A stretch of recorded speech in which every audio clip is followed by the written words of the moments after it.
Hello friends, welcome back to the channel. कैसे हैं आप लोग? उम्मीद करता हूँ कि आज आपका ट्रेड अच्छा गया होगा, और जिसका ट्रेड अच्छा गया हो कमेंट में ज़रूर मेरे को ज़रूर बताएं, क्योंकि हम 2025 की ये लास्ट वीडियो बना रहे हैं और 2025 की इस लास्ट वीडियो में हमारा जो प्रॉफिट हुआ है, तो नए वीडियोस भी अच्छे आएंगे, अच्छे प्रॉफिट्स होगा। तो ज़रूर कमेंट्स में बताइए आपको कैसा रहा ट्रेड आपका, और ये आपका पूरा साल कैसा रहा ज़रूर बताइएगा। और आने वाला ये जो 2026 है, इसके लिए आप सभी को बहुत सारी शुभकामनाएं। A very happy new year to all of you. अच्छे से आप लोग सीखिए चीज़ें, अच्छे से आप लोग करिए और बहुत पेशेंस रखिए। और मतलब मैं ही नहीं कह रहा कि आप एक दिन में कर लो, एक दिन में कुछ नहीं होता है। और जो स्टॉक मार्केट में मेरे हिसाब से मैंने तो ऐसा बहुत ही मतलब मैं नहीं मानता कि ऐसा होता है कि ओवरनाइट सक्सेस कोई चीज़ होती है किसी भी फील्ड में, स्टॉक मार्केट में स्पेशली। कि और ये भी बहुत बड़ा फैक्ट है कि धीरे-धीरे करके आपको अपना इनकम ग्रो करना पड़ता है। धीरे-धीरे करके आपको अपना जो मेन इनकम है वो ग्रो करके स्टॉक मार्केट का इनकम में लगाना पड़ता है। तो धीरे-धीरे देखो, पहले आपका ये ज़्यादा रहेगा और ये आपका नीचे रहेगा। फिर जब आपका ये इसके बराबर आ जाएगा तो दोनों इक्वल होंगे। जब ये और ऊपर निकल जाएगा तब जाके आपको स्विचिंग का सोचना पड़ता है, बट उसके लिए टाइम लगता है। तो ये बहुत छोटा गेम नहीं, it's a very long game, it's a test match. और जो टेस्ट मैच समझ के खेलेगा वो लंबा खेल पाएगा, पुजारा बन पाएगा, द्रविड़ बन पाएगा, गांगुली बन पाएगा। जो छोटे में करेगा तो कामली के आउट हो जाएगा। कामली को एक टाइम पे तेंदुलकर बोलते थे, बट अब वही है कि आप T20 या ज़बरदस्ती के चक्कर में पड़ेंगे तो चीज़ें ख़राब होती हैं। तो पेशेंस रखिए, अच्छे से करिए, और आगे भी अच्छे से हम लोग ट्रेड करेंगे, अच्छे से करेंगे सारी चीज़ें, है ना? तो आज का ट्रेड आइए इस दिन पे चल के डिस्कस करते हैं हमारा क्या डिस्कशन था। उसके बाद आगे का भी डिस्कशन करते हैं कि 1 तारीख को कैसा रहेगा। हाँ, मैं एक चीज़ आपसे ज़रूर बोलूँगा कि जैसे मूरत ट्रेडिंग होती है, तो मूरत ट्रेडिंग वाले दिन कहते हैं कि आपको कुछ खरीद लेना चाहिए। भले ही एक स्टॉक खरीदो, मतलब एक सिंगल स्टॉक ही खरीद लो, पर खरीद लो। तो उस तरीके से मेरा मानना है कि अगर किसी को इन्वेस्टमेंट करना हो अभी आगे किसी भी टाइम पे, मान लो कि जनवरी में करना हो या जनवरी मिड में करना हो, स्टार्टिंग करना हो, तो इट्स बेटर कि जो भी इन्वेस्टमेंट आपको करना है वो 1 तारीख को कर लो आप। थोड़ा-सा मेरा मानना है, पूरा नहीं, थोड़ा-सा, भले फिर अगर मैं कहूँ 1 स्टॉक लेना है, 1 स्टॉक ले लो, बट 1 तारीख मतलब अपना शुरुआत साल का थोड़ा एक अपने स्टॉक खरीद के करो, है ना? स्टॉक खरीदना आपके लिए प्रॉफिटेबल ही रहता है।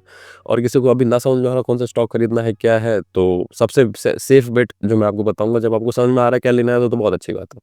अगर आपको समझ में नहीं आ रहा है क्या लेना है, तो लार्ज कैप ले लो, कोई बैंक ले लो। बड़े-बड़े बैंक्स हैं, प्राइवेट बैंक्स हैं, सरकारी बैंक्स हैं। देखो, कोई भी कंट्री आगे बढ़ेगा, किसी भी कंट्री की हिस्ट्री निकाल के ले लो, यूएस, चाइना, एनीबॉडी। किसी भी कंट्री को आगे बढ़ना है तो उसके लिए उसको बैंक्स का सपोर्ट चाहिए। बैंक्स से बड़ी-बड़ी कंपनियाँ लोन लेंगी, तभी उन कंपनी को लोन को इंटरेस्ट मिलेगा, लोन से बैंक्स बढ़ते हैं। तो even Reliance and everything is going on loan only. तो बैंक्स का तो अल्टीमेट, कोई भी कंट्री बड़ा बनना है तो उसको बैंक्स के तो फ़ायदे होने ही है उस कंट्री में। तो बैंक्स बड़े होंगे ही, तभी वो मनी इज़ मेन थिंग ना, मनी बड़ा होगा, बैंक अगर पैसा बड़ा होगा तो बैंक कहाँ जाएगा वो? तो लॉजिक सिंपल बनता है। तो कोई भी कंट्री आगे जाता है तो उसके लिए बैंक्स बड़े होते हैं, तो बैंक्स ले लो, है ना? अगर किसी को कोई पता हो, कोई आपको स्टॉक लेना हो तो वो भी ले सकते हो। ठीक है ना? आइए चलिए बिना टाइम वेस्ट करते हुए थोड़ा आगे चलते हैं। और अगेन सबको मेरी तरफ से बहुत बहुत बहुत शुभकामनाएँ नए वर्ष की, है ना? अच्छे से करेंगे इस साल, है ना? आइए चलिए स्क्रीन पे चलते हैं। ताकि या तो हमको हाई मार्केट यहाँ मिल जाए तो हम यहाँ पे कॉल पोजीशन ट्राई करेंगे। दूसरा डिसीजन ये आता है कि अगर हमको इसके ऊपर मार्केट मिलेगा तो हम कॉल पोजीशन ट्राई करेंगे। तो हमारे टारगेट्स ये रहेंगे, हमारे टारगेट्स ये मिल गया। ऑल्दो आज तो फिर शॉर्ट कवरिंग भी हो गई, मार्केट बहुत ऊपर चला गया, किसी ने कैरी भी किया होगा, उसका बहुत अच्छा रहा होगा। तो मेजरली हमको टारगेट से मतलब रहता है, मेरा ऐसा रहता है कि हम ग्रीड में ना पड़े तो बेटर रहता है। तो हम टारगेट हमको लेते तो हमारा टारगेट ये हुआ, इसके बाद इसको भी क्रॉस किया है।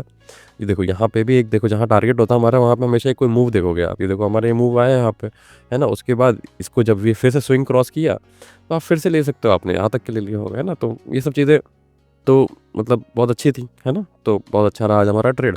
सभी का अच्छा गया होगा, कमेंट सेक्शन में ज़रूर बताइए। कमेंट थोड़ा बताएँगे तो अच्छा लगेगा। जो लोग कमेंट करते हैं, मतलब किसी भी तरह का करते हैं, कोई भी कंस्ट्रक्टिव क्रिटिसिज्म या किसी भी चीज़ का कमेंट करते हो आप लोग, तो मुझे अच्छा लगता है, थोड़ा मैं ही सीखता हूँ। देखो क्या है कि ज़रूरी नहीं होता है कि बंदा अगर थोड़ा कुछ जानता हो तो वो अच्छा टीचर भी हो या वो अच्छा बता भी पाता हो, तो उसको भी इम्प्रूवमेंट की ज़रूरत पड़ती है ना।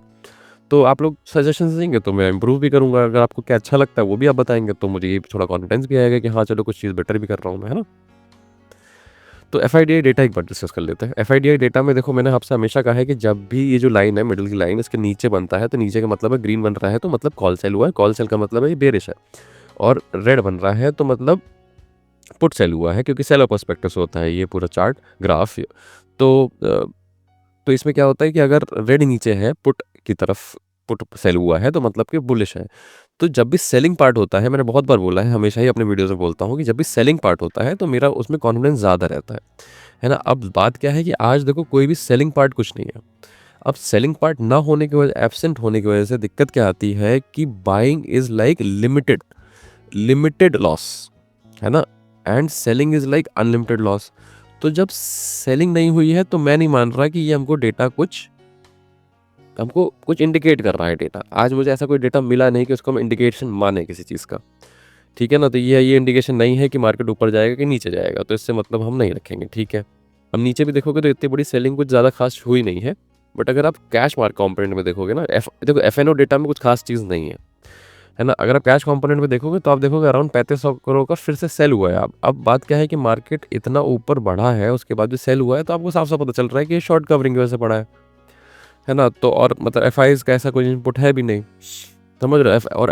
एफ-एन-ओ में भी आप समझ रहे हो कि ऐसा कुछ तो खास मिला नहीं कि मतलब बहुत ज़्यादा उन्होंने सेल करके बैठ गए हों, तो मतलब उनको पता हो कि नहीं अब तो मार्केट ऊपर ही जाएगा, ऐसा कुछ, ऐसी कोई श्योरिटी नहीं है। तो मेरा मानना है कि आज की जो तेज़ी है इसको हम नेग्लेक्ट कर सकते हैं। उसका एक और रीज़न है कि कुछ दिन पहले अगर मैं आपको डेली चार्ट पे लेके जाऊँ, और अगर मैं आपको कुछ दिन पहले का हिसाब बताऊँ, लेट मी चेक। हुँ। कुछ दिन पहले का आप हिसाब देखोगे तो एक और बार ऐसा हुआ था, और मतलब इवन उस टाइम मैंने भी बोला था ये चीज़ का कि ये चीज़ सबको लग रहा था कि मार्केट देखो ऐसे-ऐसे जा रहा था, तो सबको ऐसा लगा था कि मार्केट ऊपर ही जाएगा, और देखो एक ही एन पैटर्न ही बना था, ठीक है? कहने को मैं आपसे ऐसे बोल सकता हूँ कि ऐसे एन पैटर्न फिर से एक बनने की तैयारी हो रही है, बट इसको हम अभी कन्फर्मेशन नहीं मानेंगे क्योंकि यहाँ पे वो फेलियर हो गया था, फिर नीचे आ गया था पूरा मार्केट। तो हम एकदम पोजिशनल नहीं बैठ सकते कि हमको बस पता चल गया है कि मार्केट ऊपर ही जाना है, ऐसा कोई श्योरिटी नहीं है इस चीज़ की, समझ रहे हो? तो हम एकदम अंधों की तरह नहीं बैठ सकते इस पे। अब अब बात क्या है, इतनी शॉर्ट कवरिंग हुई है और इतना सब कुछ हुआ है, तो मतलब ऑप्शंस डेटा भी बहुत ज़्यादा नहीं है। आप देखोगे तो हमको सिर्फ़ एक जो चीज़ पता चल रही है कि 26,000 पे मेजर सपोर्ट है। उसके बाद ये जो 80 करोड़ और ये सब बहुत कम माना जाता है यार, मतलब 64 करोड़, मतलब ना ऊपर कोई बहुत बड़ा रेजिस्टेंस है और ना 26,000 से पहले कोई बहुत बड़ा सपोर्ट है, ठीक है? तो हमको एफ-एन-ओ में भी ये समझ में आ गया कि मेजर हमारा सपोर्ट 26,000 पे है, ठीक है ना? तो 26,000 हमारे लिए बहुत ही क्रूशियल सपोर्ट का काम करेगा। एक बार हम लोग एडीआरस भी चेक कर लेते हैं।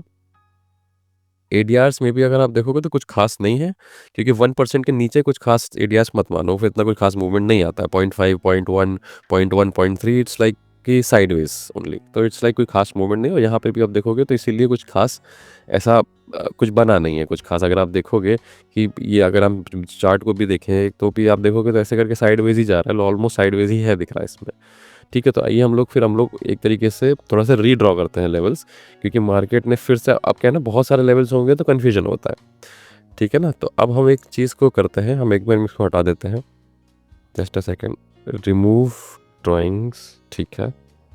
अब हम लोग रिसेंट चार्ट के हिसाब से मैं आपको बताऊं, तो एक तो यहाँ पे आपका बनेगा इम्पॉर्टेंट लेवल, कल के लिए बता रहा हूँ ये, आगे क्या और भी लेवल्स बनेंगे, है ना? तो उसके बाद आपका, अगर हम यहाँ से बात करें तो उसके बाद हमारा पहला सब रेजिस्टेंस कहाँ आ रहा है? हमारा पहला रेजिस्टेंस यहाँ पे आ रहा है कहीं, ठीक है?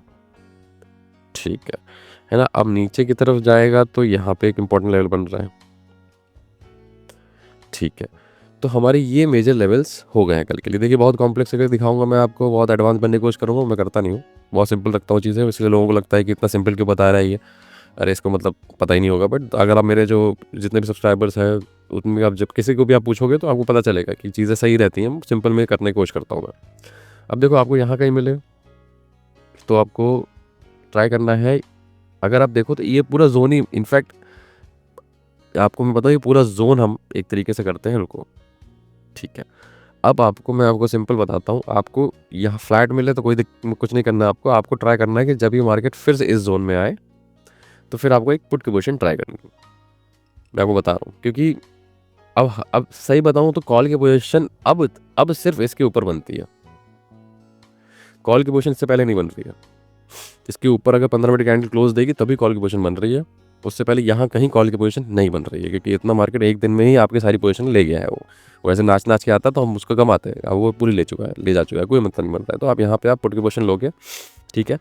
आपके फर्स्ट टारगेट जो सेफ टारगेट्स हैं वो यही होंगे, बट अगर आप जैसे समझो कि आपको ज़्यादा आगे नीचे का देखना है तो यहाँ तक के आपका 26,080 तक के टारगेट मैं कल देख रहा हूँ, उससे ज़्यादा नहीं देख रहा हूँ, ठीक है ना? सेफ टारगेट अगर आप देखो तो आपको सेफ टारगेट तो यही मिल जाएगा, करीबन 50 पॉइंट आप ले सकते हो, जैसे मान लो आपको यहाँ कहीं मिल गया, मान लो 60 में मिल गया, 26,160 पे आपने ले लिया या 26,165 पे ले लिया, आपने कहीं पे भी ले लिया, तो आपको 50 पॉइंट्स का तो टारगेट सेफ मिल जाएगा। 50 points per day is enough. मतलब अगर हम अपना विन परसेंटेज या लॉस परसेंटेज देखें तो सब 50% इज़ इनफ। तो आपको यहाँ पे एक बढ़िया सेफ टारगेट हो जाएगा। उसके बाद अपना SL यहाँ पे ले आना, इसी लाइन पे ही ले आना। फिर उसके बाद जब यहाँ से नीचे क्रॉस करेगा तो आपका ये 26,080 तक का सेफ टारगेट रहेगा, और यहाँ तक करके हम अपना ट्रेड कर देंगे क्लोज, ठीक है ना। और जो कम लॉट से करते हैं वो यहीं पे बुक कर ले, अपने 50 पॉइंट्स लेके चुपचाप शांति से बैठो, ज़्यादा अकल लगाने की ज़रूरत नहीं है ना। क्यों फालतू में रिवर्सल के चक्कर में पड़ जाओ, ठीक है ना। अगर आपको अच्छा लगा हो, वीडियो पसंद आया हो, तो ज़रूर कमेंट में मुझे ज़रूर बताएं और सब्सक्राइब करें। Thank you very much.